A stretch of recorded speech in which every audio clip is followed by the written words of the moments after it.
السلام علیکم ورحمۃ اللہ وبرکاتہ۔ قبر میں کیا کیا ہوگا؟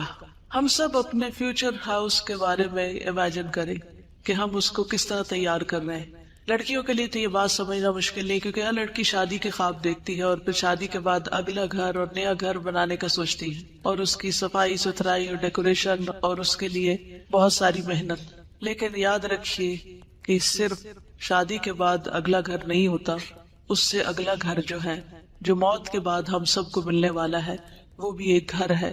اس کی طرف بھی ہمیں توجہ کرنی چاہیے اور اس کے بھی خواب دیکھنے چاہیے کہ وہ کیسا ہوگا، کیونکہ دنیا کے گھر میں تو ہم زیادہ سے زیادہ کتنا جی سکتے ہیں، چند سال، لیکن قبر میں معلوم نہیں سینکڑوں سال رہنا ہے یا ہزاروں سال رہنا ہے، اللہ عالم۔ اگر وہ گھر عمدہ ہے تو راحت اور آرام ہے، اور اگر وہ گھر خراب ہے تو پھر کوئی فریادی فریاد سننے والا نہیں۔ دنیا میں کسی اسپتال میں اگر کوئی بیمار کراہتا ہے تو بہت سارے ڈاکٹر اور نرسز اس کے علاج کے لیے آگے بڑھتے ہیں، اس کو سکون بخشتے ہیں، لیکن قبر میں کون آئے گا؟ کوئی بھی نہیں، وہاں صرف ہمارا عمل ساتھ ہوگا۔ تو آئیے دیکھتے ہیں کہ قبر میں نعمتیں کون کون سی ہوگی۔ جنت کا بستر اور لباس کا ملنا، اور یہ نعمتیں کس کے لیے ہوگی؟ جو سوالوں کا صحیح جواب دے گا۔ سیدنا براء بن عازب رسول اللہ صلی اللہ علیہ وسلم سے روایت کرتے ہیں، تو آسمان سے ایک پکارنے والا پکارتا ہے، یعنی اللہ تعالیٰ، کہ میرے بندے نے سچ کہا، بس اس کے لیے جنت کا بستر بچھا دو، اس کے لیے جنت کی طرف ایک دروازہ کھول دو اور اسے جنت کے کپڑے پہنا دو۔ آپ صلی اللہ علیہ وسلم نے فرمایا، پھر اس کے پاس جنت کی راحت، رزق اور خوشبو آتی ہے۔ قبر میں کیا آتا ہے؟ جنت کی راحت، رزق اور خوشبو، اور فرمایا اس کے لیے اس کی قبر کو تا حد نگاہ کشادہ کر دیا جاتا ہے، جنت کا دروازہ کھولا جانا۔ سیدنا ابو ہریرہ نبی صلی اللہ علیہ وسلم سے روایت کرتے ہیں کہ سوال و جواب کے بعد پھر اس کے لیے جنت کے دروازوں میں سے ایک دروازہ کھول دیا جاتا ہے اور اسے کہا جاتا ہے، یہ تیرا اس جنت میں ٹھکانہ ہے، اور جو کچھ اللہ نے تیرے لیے اس میں تیار کیا ہے، یعنی جو کچھ اللہ نے تمہارے لیے تیار کیا ہے وہ تم دیکھو۔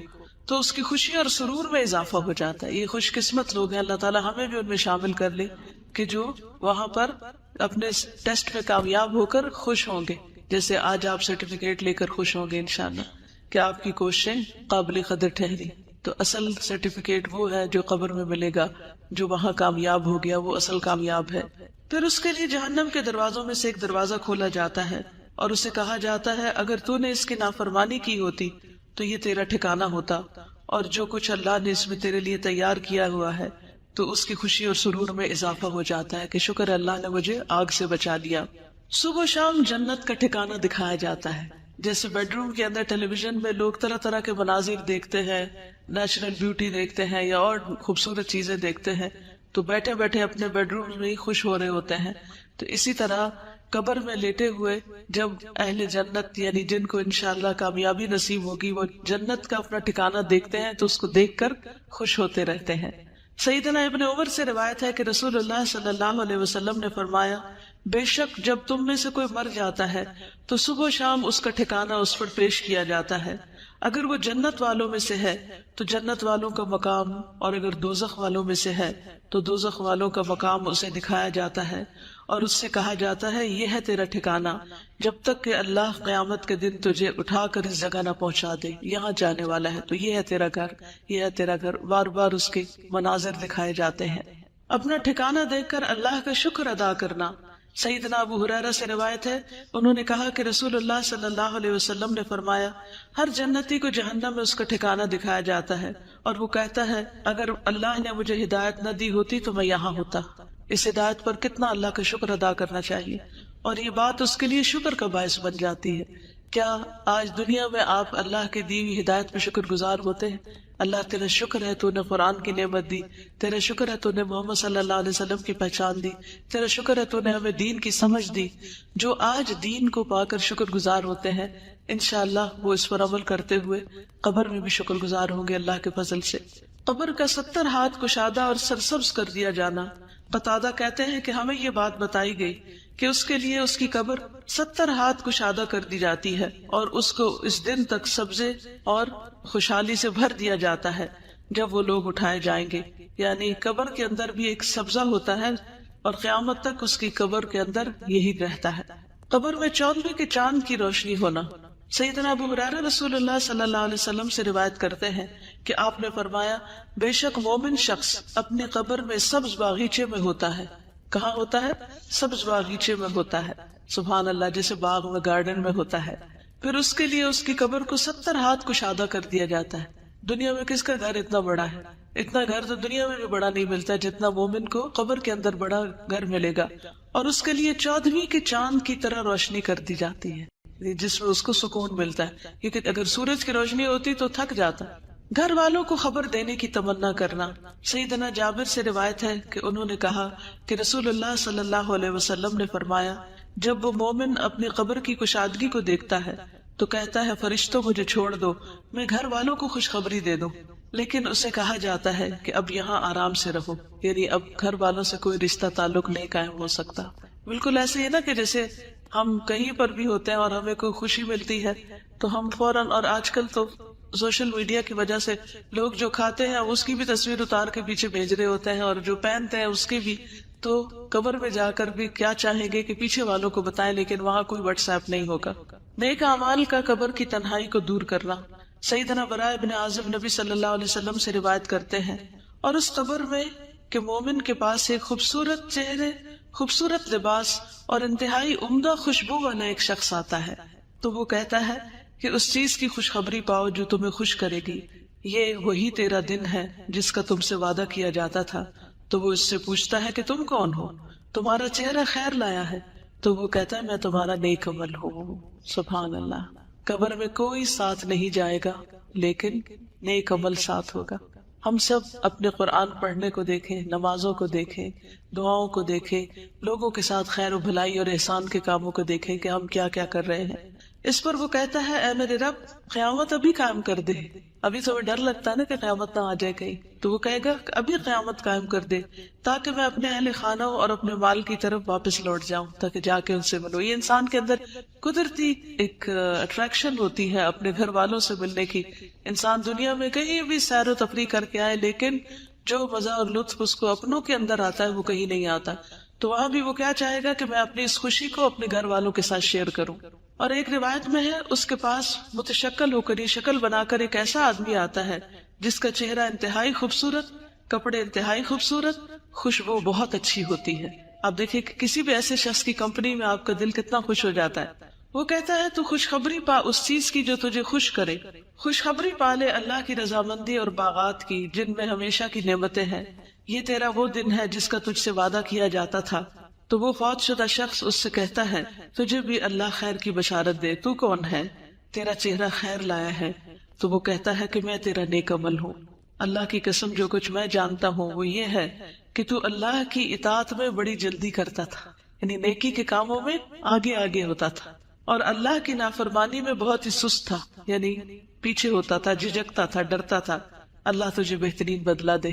تو ہم اپنی قبر میں کیا چاہتے ہیں اس کے مطابق اپنے دنیا کے عمل درست کر لیں. صدقہ کا قبر کی آگ بجھانا. سیدنا عقبہ بن عامر سے روایت ہے انہوں نے کہا کہ رسول اللہ صلی اللہ علیہ وسلم نے فرمایا بے شک صدقہ کرنے والوں کی قبروں سے حرارت بجھاتا ہے. قبروں کی آگ اور گرمی صدقے سے بجھتی ہے، اور مومن روز قیامت اپنے صدقے کے سائے میں ہوگا.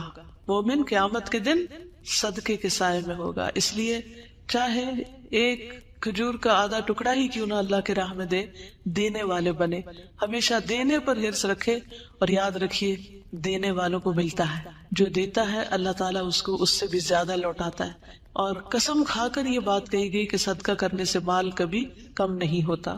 سیدنا ابو ہریرہ سے روایت ہے کہ رسول اللہ صلی اللہ علیہ وسلم نے فرمایا اس میت کے لیے اس کی قبر کی لمبائی اور چوڑائی میں 70 ہاتھ فراخ کر دی جاتی، کھلی کر دی جاتی ہے. پھر اس کے لیے اس میں روشنی کر دی جاتی ہے. پھر اسے کہا جاتا ہے کہ سو جاؤ.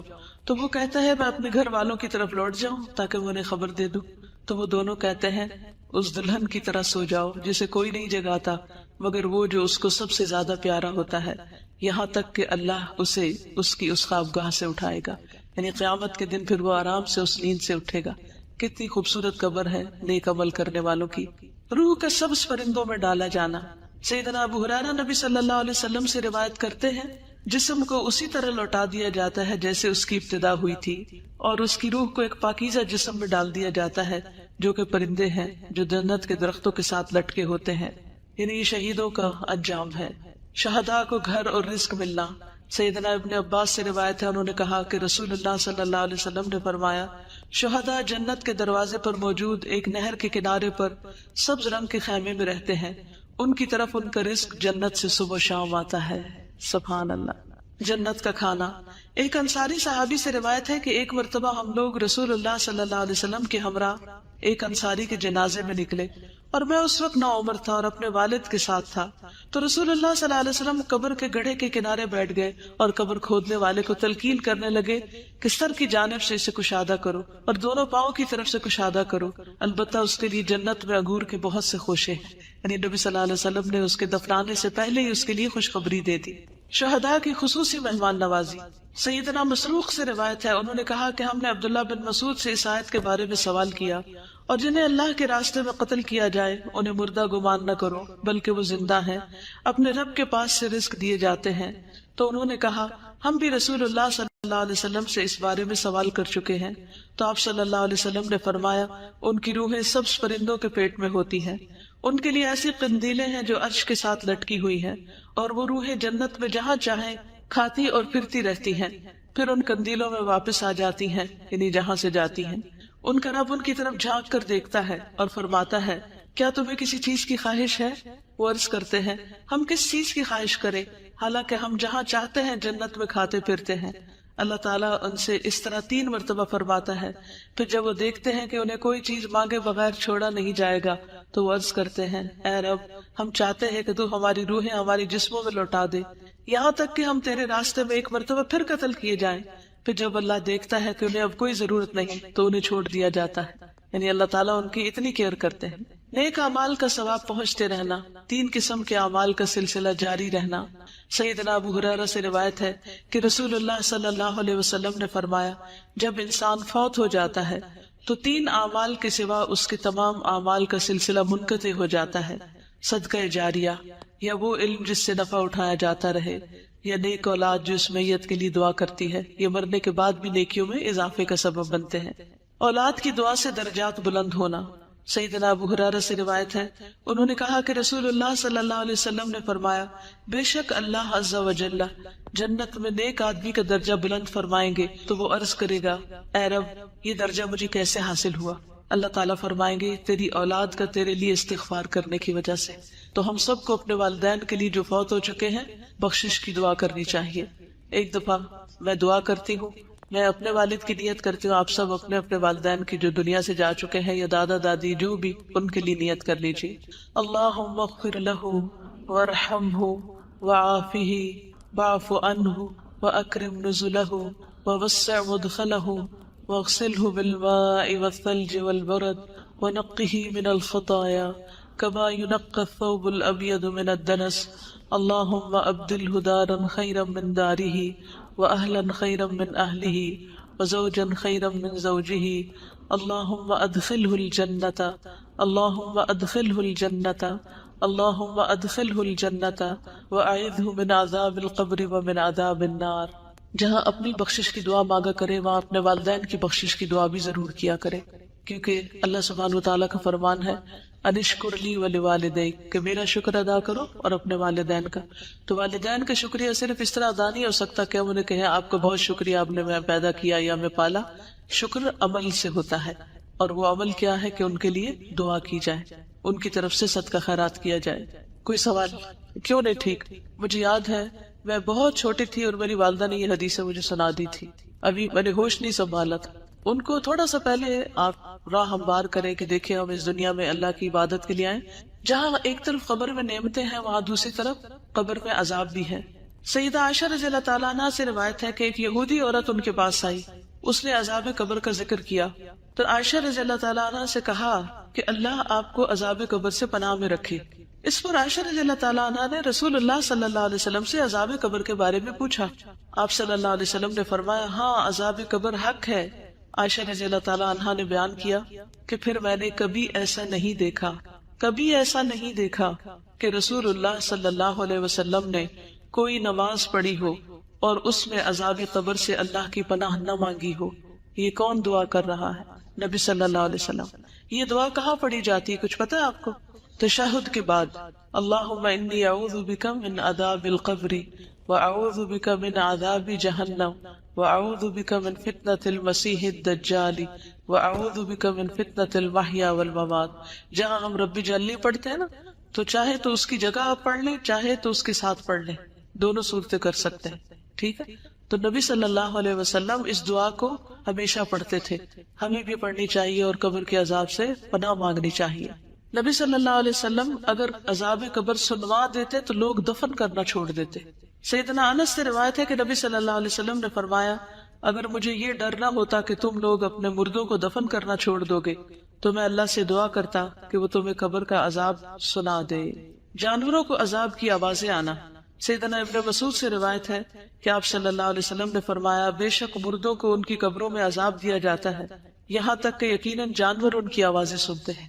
سیدنا زید بن ثابت سے روایت ہے کہ انہوں نے کہا کہ نبی صلی اللہ علیہ وسلم اپنے گدھے پر سوار ہو کر بنو نجار کے باغ میں جا رہے تھے اور ہم بھی آپ کے ساتھ تھے کہ اچانک وہ گدھا بھدک گیا. قریب تھا کہ وہ آپ کو نیچے گرا دے، یعنی ایک دم سرکش ہو گیا. دیکھا تو وہاں 6 یا 5 یا 4 قبریں تھی. آپ صلی اللہ علیہ وسلم نے فرمایا، کیا کوئی ان قبر والوں کو جانتا ہے؟ تو ایک آدمی نے عرض کیا کہ میں جانتا ہوں. آپ نے فرمایا، یہ لوگ کب مرے تھے؟ اس آدمی نے عرض کیا، یہ لوگ شرک کی حالت میں مرے. تو آپ صلی اللہ علیہ وسلم نے فرمایا، بے شک ان لوگوں کو ان کی قبروں میں عذاب ہو رہا ہے.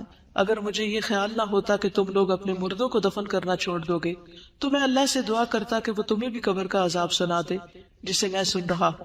پھر آپ صلی اللہ علیہ وسلم نے اپنے چہرے کا رخ ہماری طرف کیا اور فرمایا، تم لوگ آگ کے عذاب سے اللہ کی پناہ مانگو.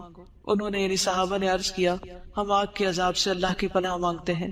پھر آپ صلی اللہ علیہ وسلم نے فرمایا، تم قبر کے عذاب سے اللہ کی پناہ مانگو. انہوں نے صحابہ نے عرض کیا، ہم قبر کے عذاب سے اللہ کی پناہ مانگتے ہیں.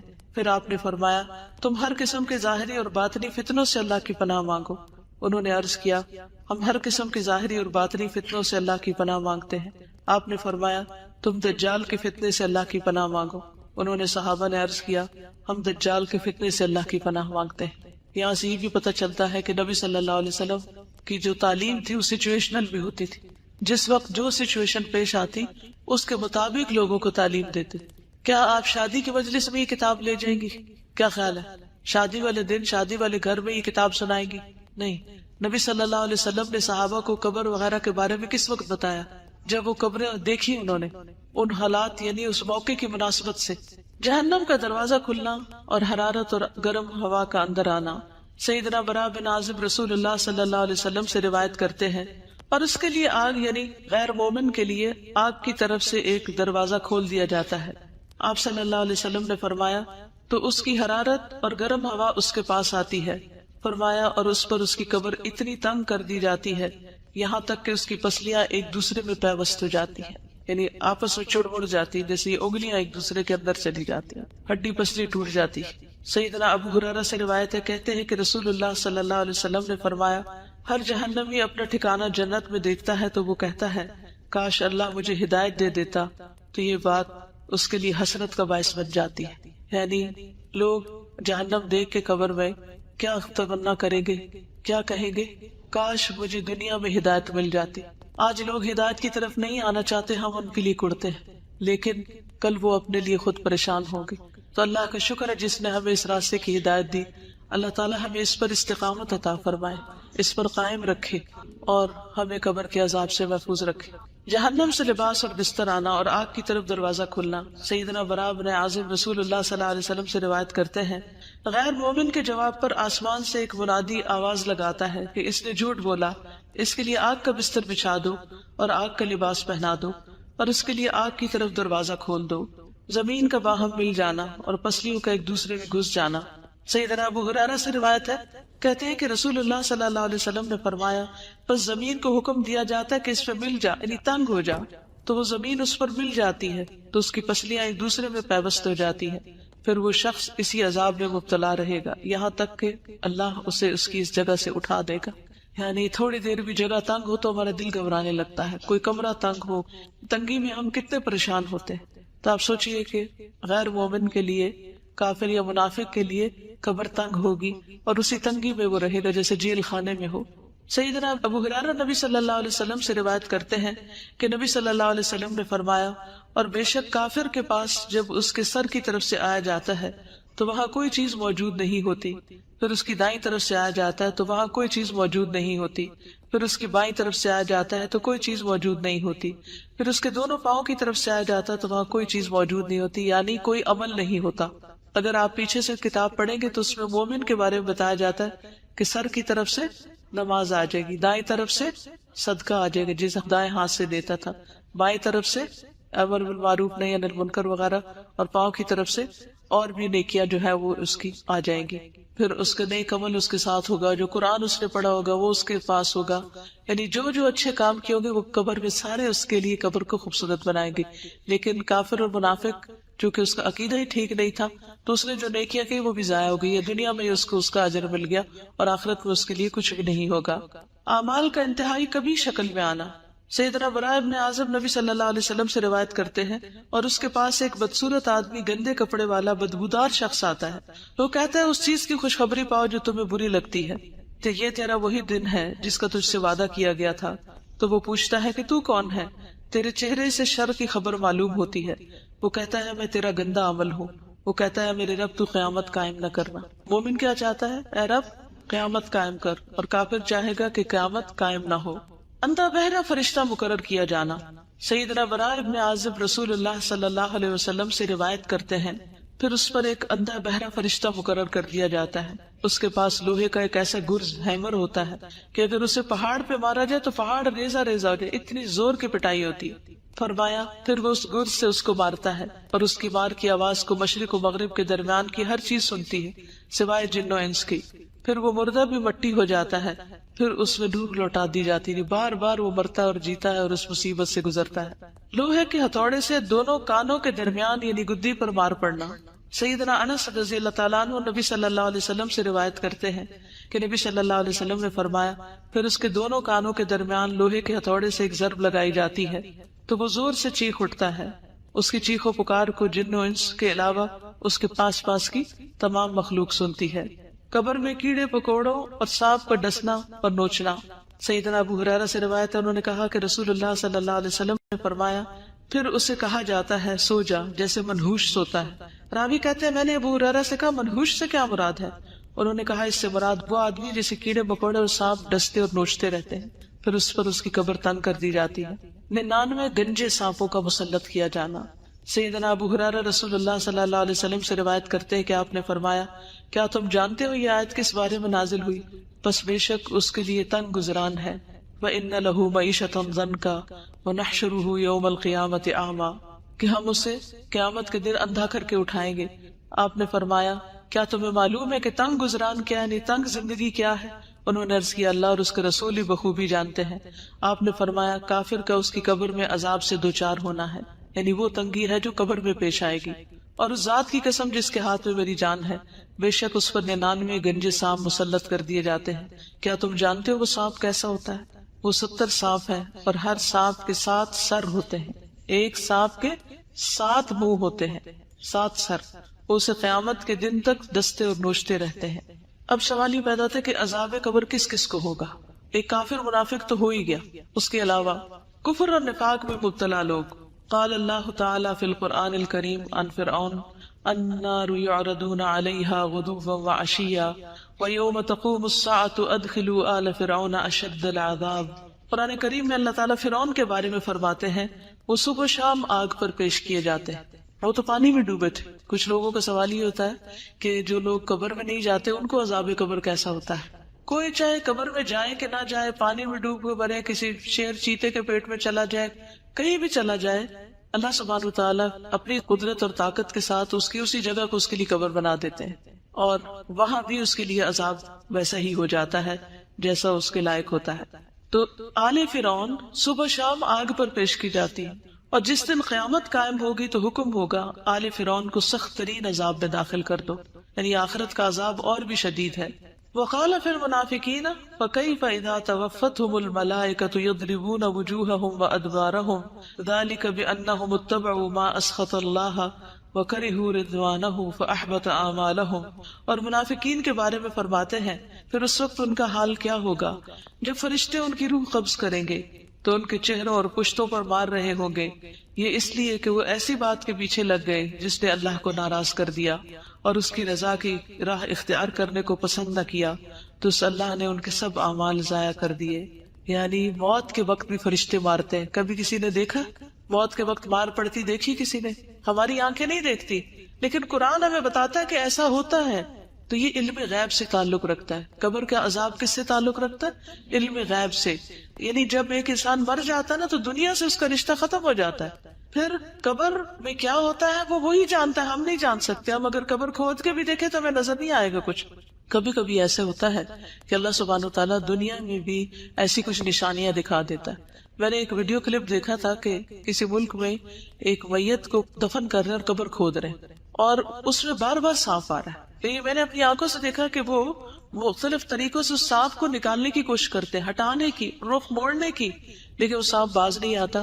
آخر تنگ آ کر وہ لوگ میت کو جب نیچے اتارتے ہیں تو وہ اس کے کفن کے اندر گھس جاتا سانپ۔ یہ نشانیاں کبھی کبھی اللہ سبحانہ وتعالیٰ دکھا دیتے ہیں تاکہ لوگوں کو یقین آ جائے، ورنہ ہمارے لیے تو قرآن اور سنت ہی کافی ہے، سچے نبی کی سچی باتیں ہی کافی ہیں کہ ہم ان پر یقین کریں۔ کسی انسان کی بات یا کسی ویڈیو کلپ کی تو بات ہی دوسری کی جا سکتی ہے تاکہ لوگ عبرت پکڑے۔ سیدنا ابو ایوب سے روایت ہے، وہ کہتے ہیں کہ رسول اللہ صلی اللہ علیہ وسلم سورج غروب ہونے کے بعد باہر نکلے تو آپ نے کچھ آواز سنی تو آپ نے فرمایا یہودیوں کو ان کی قبروں میں عذاب ہو رہا ہے۔ یعنی آپ صلی اللہ علیہ وسلم کو بھی اللہ سبحانہ تعالیٰ ایسی باتیں سنوا دیتے تھے کیونکہ آپ ہمیں پھر علم یقینی کے ساتھ خبر دیتے تھے۔ ظلم کرنے والا، اللہ تعالیٰ نے فرمایا اور کاش آپ ظالموں کو دیکھیں جب وہ موت کی سختیوں میں مبتلا ہوتے ہیں۔ اللہ اکبر، اللہ ہمیں بچائے۔ اور فرشتے ان کی طرف اپنے ہاتھ پھیلائے ہوئے ہوتے ہیں اور کہتے ہیں لاؤ اپنی جانیں نکالو، آج تم ذلت کے عذاب کو بدلہ دیے جاؤ گے اس وجہ سے کہ تم اللہ پر ناحق باتیں کہتے تھے اور تم اس کی آیات سے تکبر کرتے تھے۔